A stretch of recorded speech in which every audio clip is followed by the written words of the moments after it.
इस कार्यक्रम के पुण्यार्जक हैं सौभाग्य कोहिनूर, श्रीमान संजय जैन, श्रीमती ममता जैन, ग्रेटर कैलाश दिल्ली। सौभाग्य भक्त श्री संजय जैन, उषा जैन, कुणाल जैन, मानसी जैन, शुभम जैन, पालम गांव दिल्ली। सौभाग्य भक्त श्री प्रवीण जैन, नीना जैन, जंगपुरा भोगल दिल्ली। सौभाग्य भक्त श्री राकेश जैन, रजनी जैन, मानू जैन, प्रज्ञा जैन, डॉक्टर अंकित जैन, डॉक्टर श्वेता जैन, यशिका जैन, ओमांशु जैन, इवान जैन, भोगल आश्रम दिल्ली। सौभाग्य भक्त श्री वीरेंद्र जैन, श्रीमती अंजुला जैन, रोहिणी दिल्ली। सौभाग्य भक्त श्रीमान सचिन जैन, सीए, श्रीमती प्रियंका जैन, अदिति जैन, विधि जैन, पहाड़गंज दिल्ली।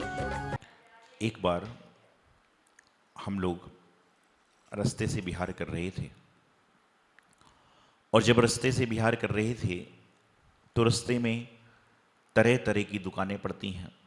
कोई फूल बेचने वाला होता है, कोई फल बेचने वाला होता है, कोई किराने का सामान बेचने वाला होता है, कोई ज्योतिषी होता है, कोई दवाई बेचने वाले होते हैं। ऐसे बहुत सारी दुकानें सड़क पर लगी होती हैं और स्वाभाविक रूप से हम लोग जब गुजरते हैं तो हम भी इंसान हैं, नज़र पड़ती ही है। क्या वस्तु रखी है उस पर भी नज़र जाती ही है। तो एक ज्योतिष की दुकान लगी हुई थी और वहाँ पर सारे के सारे लोग अपना हाथ दिखा रहे थे। जब सारे के सारे लोग अपना हाथ दिखा रहे थे तो कोई कह रहा था मैं शनि से परेशान हूँ, कोई रवि से परेशान है, कोई राहु से है, कोई केतु से है, कोई किससे है, कोई किससे है। तो उस समय मैं एक क्षण को रुका भी कि क्या चल रहा है। उसके बाद जब मैं आगे बढ़ा, एक काल्पनिक बातें होती हैं समझाने के लिए आपको। उसके बाद जब मैं आगे बढ़ा तो मेरे मन में एक विचार आया कि सभी लोग अपने अपने हाथ दिखा रहे थे कि मेरी किस्मत में क्या है, मेरी कुंडली में क्या है। लेकिन थोड़े दूर जाकर मैंने देखा कि एक भिखारी भीख मांग रहा है जिसके दोनों हाथ नहीं है। तो इसकी किस्मत क्या है? आप अपने हाथ की रेखाएं बता देते हैं और रेखा को देखकर इंसान भाग्य बता देता है कि आपके भाग्य में, आपके ग्रह में, आपके नक्षत्र में, आपके लग्न में यह समस्या है। लेकिन जीवन में जिसके हाथ ही नहीं है तो उसका मतलब उसका जीवन कुछ भी नहीं है, उसका भाग्य कुछ भी नहीं है, उसके जीवन में पुण्य नहीं है, उसके जीवन में धर्म नहीं है। तो ऐसा नहीं है। भाग्य के भरोसे मत बैठिए, भाग्य के साथ में आपको पुरुषार्थ भी करना पड़ेगा। आपकी कुंडली में, आपके नक्षत्र में, आपके ग्रह चाल में बहुत अच्छा है, लेकिन उस अच्छे को पाने के लिए आपको मेहनत करना पड़ेगी। भाग्य से आपको गाड़ी मिल जाएगी, लेकिन पुरुषार्थ से आपको गाड़ी चलाना आएगी। भाग्य से आपको भोजन मिल जाएगा, लेकिन पुरुषार्थ से आपको भोजन करना पड़ेगा। भाग्य से आपको बिस्तर मिल जाएगा, लेकिन सोना आपको पड़ेगा। तो भाग्य के भरोसे मत बैठिए, पुरुषार्थ भी करने का प्रयास करें। अरे किस्मत तो उन फूलों की भी है, किस्मत तो उन फूलों की भी है जिनको मालूम है कि कल मुझे मुरझा जाना है। किस्मत तो उन फूलों की भी होती है जिनको पता है कि कल मुझे मुरझा जाना है। लेकिन फूल मुस्कुराते हुए बागबान से कहता है कि यह फूल जो मुझे कल मुरझाना ही है, लेकिन मैं कम से कम भगवान के चरणों में जा रहा हूं। जो व्यक्ति भगवान के चरणों को नमस्कार करेगा तो निश्चित रूप से वह मुझे देखकर प्रसन्न होगा। मेरी किस्मत इससे अच्छी कैसी हो सकती है? फूल की किस्मत इतनी अच्छी है, कोई इंसान भगवान के मंदिर में कितनी देर बैठ सकता है, पुजारी भगवान के चरणों में कितनी देर बैठ सकता है, लेकिन फूल भगवान के चरणों में 24 घंटे। तो क्या मतलब फूल की किस्मत नहीं है, फूल का क्रम नहीं है? फूल इसमें प्रसन्न है कि कम से कम मैं तो वैसे ही मुरझाऊंगा, लेकिन भगवान के चरणों में लग के मुरझा रहा हूं तो मेरे जीवन में हमेशा सुगंधी बनी रहेगी। एक छोटा सा फूल भगवान के चरणों में चढ़ सकता है, तो हमारे जीवन में तो अनेकों अनेक फूल हैं, अनेकों अनेक फूल हमारे जीवन में हैं, लेकिन हम कैसे भगवान के चरणों में समर्पित हो रहे हैं, ये बड़ी महत्वपूर्ण बात है। तो मैं आपको बताना चाह रहा था, जरूरी नहीं कि आपका ग्रह खराब है, जरूरी नहीं कि आपके नक्षत्र खराब हैं, जरूरी नहीं कि आपकी लग्न दशा खराब है तो ही आप समस्या में आओ, बल्कि जरूरी यह है कि ग्रह नक्षत्र लग्न तारे के साथ साथ में आपकी जीवन रेखा ही खराब हो चुकी है तो आपका जीवन में कुछ भी नहीं होगा। कहते हैं पॉकेट में मनी, पॉकेट में मनी, कुंडली में शनि। पॉकेट में मनी, कुंडली में शनि, गले में चैन। पॉकेट में मनी, कुंडली में शनि, गले में चैन और मन में बेचैन, ये इंसान कभी सुखी हो ही नहीं सकता। जिसके पॉकेट में पैसे होंगे उसके मन में आएगा मैं ये खरीदूं, ये खरीदूं, ये खरीदूं। कुंडली में शनि होगा तो कहते कोई ना कोई समस्या चलेगी। गले में चैन होगी तो लूटपाट का डर, और मन में बेचैनी होगी तो समस्या ही समस्या। जिसके मन में बेचैनी है, गले में चैन है, पॉकेट में मनी है और कुंडली में शनि है, वह इंसान कभी भी चाहे कर भी कुछ नहीं कर सकता। मैं ये नहीं कहता कि भाग्य की लिखाई नहीं होती, मैं ये नहीं कहता कि कुंडली नहीं होती, मैं ये नहीं कहता कि नक्षत्र नहीं होता, लेकिन मैं उसके साथ कहता हूं कि पुरुषार्थ करना अति आवश्यक है। बिना पुरुषार्थ करे कोई भी कार्य नहीं हो सकता। आपने घर से पुरुषार्थ किया, आप स्कूल पहुंचे। आपने घर से पुरुषार्थ किया, आप मंदिर पहुंचे। आपने घर से पुरुषार्थ किया, आप बाजार पहुंचे। बिना पुरुषार्थ करे दुनिया में हम नहीं पा सकते तो आप क्या पाओगे? आचार्यों ने तो पुरुषार्थ सिद्धि ग्रंथ ही लिख दिया, और पुरुषार्थ सिद्धि ग्रंथ में उन्होंने बता दिया कि किस किस तरह से काम करना चाहिए, किस किस तरह से नहीं करना चाहिए। अपने जीवन को भाग्य में पुरुषार्थ बनाने के लिए इंसान को क्या क्या करना चाहिए। आप जिंदगी में त्यागी नहीं बन सकते, आप जिंदगी में साधु नहीं बन सकते, आप जिंदगी में वैराग्य को धारण नहीं कर सकते, और आप जिंदगी में प्रधानमंत्री भी नहीं बन सकते, मुख्यमंत्री भी नहीं बन सकते। लेकिन कम से कम जब वोट डालने जाते हो तो अपने हिसाब के मुख्यमंत्री को, प्रधानमंत्री को वोट डालते हो, अपने हिसाब के लोगों को वोट डालते हो। तो जब जो त्यागी हैं उनको वोट की आवश्यकता नहीं है, नोट की आवश्यकता नहीं है, बल्कि उनके साथ में लग जाओ, और जो आपके अंदर खोट छुपी हुई है वह एक एक खोट जो है त्यागियों के चरणों में छोड़ दो, तो आपका जीवन भी बेजोड़ बन जाएगा। और जिसका जीवन बेजोड़ हो जाता है उसकी तुलना किसी से नहीं होती। आज हमारी जैनागम में त्याग का महत्व है, तपस्या का महत्व है। जैनागम में त्याग का महत्व है, तपस्या का महत्व है। इन सब के साथ साथ जैनागम में त्याग, तपस्या, व्रत, नियम के साथ साथ जैनागम में दया, करुणा का भी बहुत बड़ा महत्वपूर्ण स्थान। जैनागम में, जैन दर्शन में, मंदिर में पहले प्रभु के सामने चावल अर्पण किए जाते हैं। उसके बाद पहले मंदिर में प्रभु के सामने चावल अर्पण किए जाते हैं, उसके बाद में इंसान घर जाकर भोजन में चावल खाता है। बिना चावल अर्पण करे, बिना फल चढ़ाए हुए, बिना कुछ चढ़ाए हुए इंसान जीवन में भोजन करता नहीं। जैन दर्शन में इतनी बात बताई गई है। पहले यहां पर कहा गया पहले अर्पित करो, उसके बाद में भोजन करो। कई जगहों तो ऐसा होता है कि आपने नारियल चढ़ाया, आपने मिठाई चढ़ाई, तो आपको चढ़ाने के बाद में आधी आपको वापिस दे दी जाती है, भोग लगाकर दे दिए। यहां पर भोग नहीं लगाया जाता है, यहां पर तो भोजन किया जाता है। और यहां पर पहले अर्पण है, समर्पण है, उसके बाद में अपने जीवन का श्रृंगार है, जीवन का कलंकित है। चल रहे हैं, दौड़ रहे हैं, कहां चलना है, कहां दौड़ना है, इंसान को यह मालूम ही नहीं चल रहा। भाग रहे हैं, भाग रहे हैं। दिल्ली के चांदनी चौक में जाइए, चांदनी चौक में आप जाओगे तो आप पाओगे कि लोग भाग रहे हैं। दिल्ली में रहने वाले बहुत सारे लोग चांदनी चौक में दुकान लगाते हैं। आप उनसे पूछो कि आप कहां के रहने वाले, कोई बनारस का है, कोई बंबई का है, कोई कलकत्ते का है, कोई यूपी का है, कोई बिहार का है, लेकिन दिल्ली का कोई भी आदमी नहीं। इसी तरह से संसार है कि संसार में कोई कहीं से आया, कोई कहीं से आया, कोई कहीं से आया, संसार का कोई नहीं है। मुझे तो बड़ा आश्चर्य होता है जब रास्ते में विहार करता हूं तो दिल्ली में दुकानों पर देखता हूं बनारस की चाट, बंबई की भेलपुरी,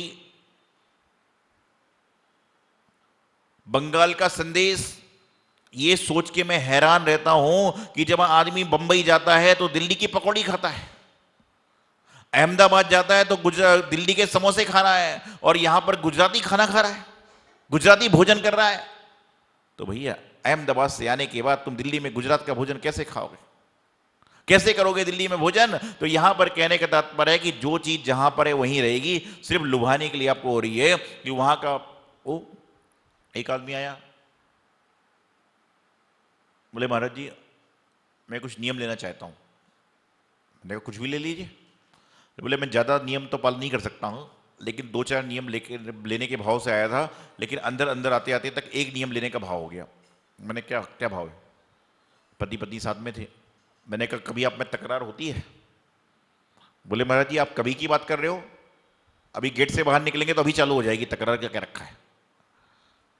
तो फिर मैंने कहा यही नियम ले लो। बोले देखिए महाराज जी मैं अपनी श्रद्धा भक्ति से काम करता हूं। तो फिर क्या नियम लोगे? बोले मैं आपके चरणों में आया हूं, मैं 3 नियम लेने वाला हूं। रात्रि भोजन का त्याग। पत्नी बोली महाराज जी इससे नहीं होगा। बोले जी मुझे करने दीजिए। रात्रि भोजन का त्याग, आलू प्याज का त्याग। पत्नी बोली महाराज जी नियम टूट जाएगा, पाप मुझे लगेगा। मैंने बोला बोलने दो। रात्रि भोजन का त्याग, आलू प्याज का त्याग, और आज से नियम भी लेता हूं कि पत्नी से भी झगड़ा नहीं करूंगा। तो पत्नी खुश हो गई। अच्छा है, मैं भी बड़ा प्रसन्न, चलो अच्छी बात है।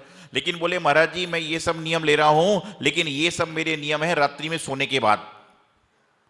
रात्रि में सोने के बाद क्या है कि रात्रि भोजन का त्याग, आलू प्याज का त्याग, पत्नी से झगड़े करने तो रात, और ये नियम कब लेंगे? जब मैं रात को सो जाऊंगा, जब तक के लिए नियम है।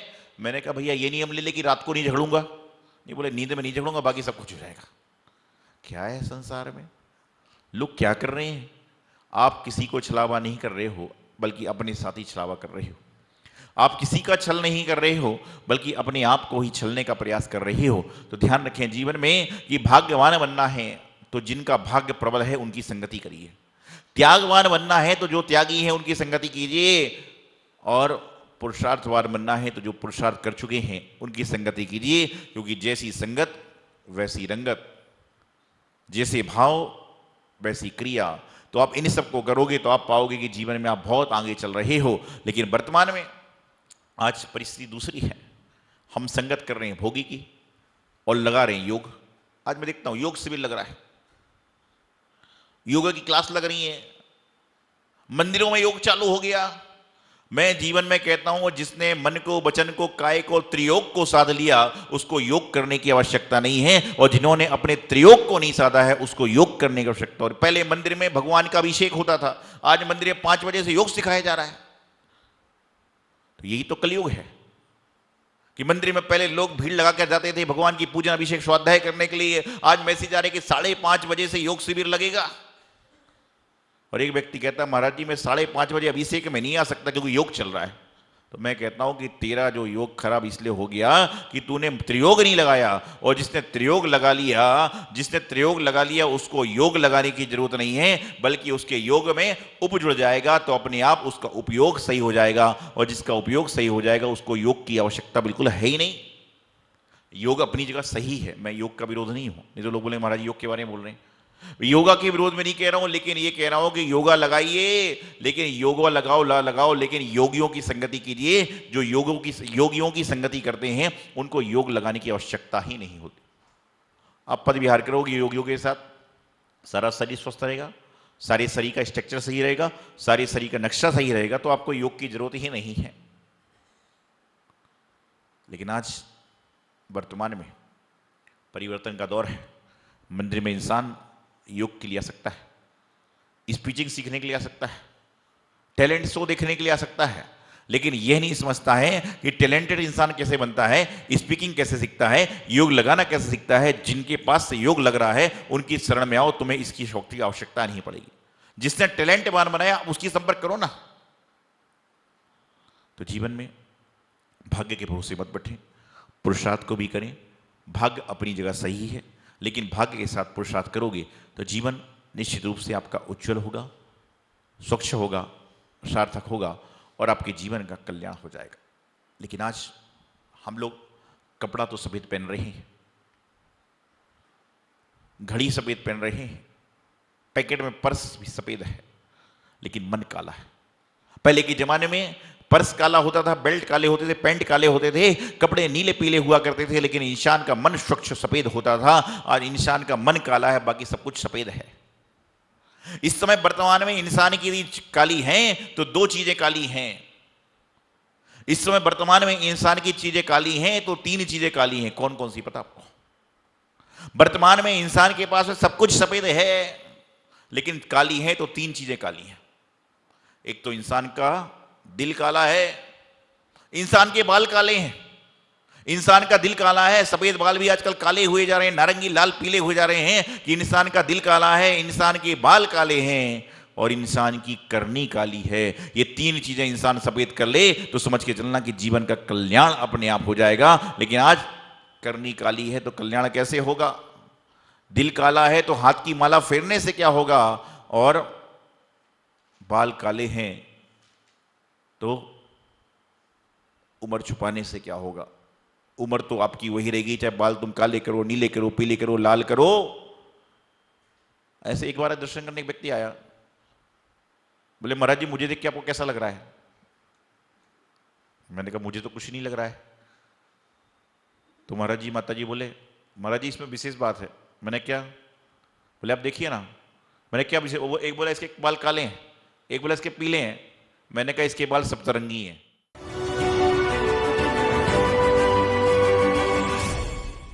चिंतामणि पार्श्वनाथ भगवान की जय। आचार्य श्री सिद्धांत सागर जी महाराज की जय। आचार्य श्री सौभाग्य सागर जी महाराज की जय। बुंदेलखंड केसरी आचार्य श्री 108 सिद्धांत सागर जी महाराज का 35वां दीक्षा दिवस। परम पूज्य बालयोगी गुरुदेव आचार्य श्री 108 सौभाग्य सागर जी महाराज का 7वां आचार्य पदारोहण दिवस और 40वां अवतरण दिवस एवं बाल ब्रह्मचारिणी देशना दीदी की आर्यका दीक्षा महोत्सव आगामी 6 नवंबर 2021 को प्रातः 11:11 पर अहिंसा स्थल मेहरौली दिल्ली में विविध कार्यक्रमों के साथ संपन्न होगा। इसके साथ ही 5 नवंबर को आप आनंद ले सकते हैं भजन संध्या का, जिसे सजाएंगे सुरों के सम्राट रुपेश जैन जी। आप सभी पधारकर धर्म लाभ लें। जय जिनेंद्र। इस कार्यक्रम के पुण्यार्जक हैं सौभाग्य कोहिनूर श्रीमान संजय जैन, श्रीमती ममता जैन, ग्रेटर कैलाश दिल्ली। सौभाग्य भक्त श्री संजय जैन, उषा जैन, कुणाल जैन, मानसी जैन, शुभम जैन, पालम गांव दिल्ली। सौभाग्य भक्त श्री प्रवीण जैन, नीना जैन, जंगपुरा भोगल दिल्ली। सौभाग्य भक्त श्री राकेश जैन, रजनी जैन, मानू जैन, प्रज्ञा जैन, डॉक्टर अंकित जैन, डॉक्टर श्वेता जैन, यशिका जैन, ओमांशु जैन, इवान जैन, भोगल आश्रम दिल्ली। सौभाग्य भक्त श्री वीरेंद्र जैन, श्रीमती अंजुला जैन, रोहिणी दिल्ली। सौभाग्य भक्त श्रीमान सचिन जैन, CA, श्रीमती प्रियंका जैन, अदिति जैन, विधि जैन, पहाड़गंज दिल्ली।